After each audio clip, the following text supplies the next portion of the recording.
Hello, and welcome to week 10 of Johnson Community College's English 112 Fall 2019 class. Yay! So we had fall break, and you're back from fall break, and hopefully you're all rested and ready to finish the semester in a strong manner. All right, so what are we doing this week? Well, we are going to start working on the proposal paper. We introduced that before we went to fall break, sorry. Fall break, yeah, so we're going to start working on that paper. So if you've forgotten, go back to week 9 and review that, but you're going to start working on that paper. It's not due this week, but you're going to have a chance to work on it this week.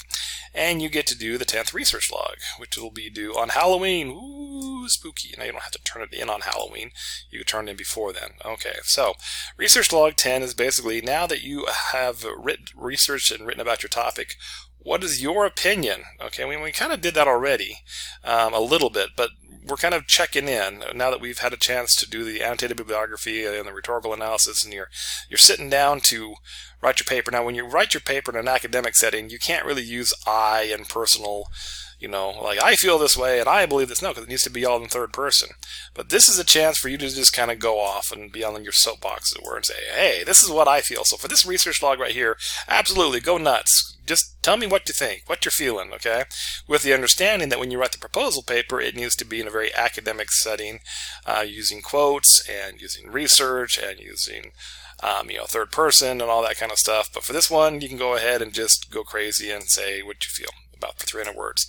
And that just kind of helps you give some perspective on that. So, but the big thing is like, well, that's not much to do this week. Well, kind of, because you're working on your proposal paper. So we're actually giving you time to work on that, and that takes a while.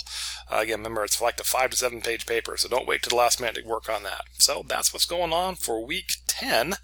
Kind of get you back into the swing of the semester, work on your paper, do the research log, and then we'll go to week 11. All right, have fun.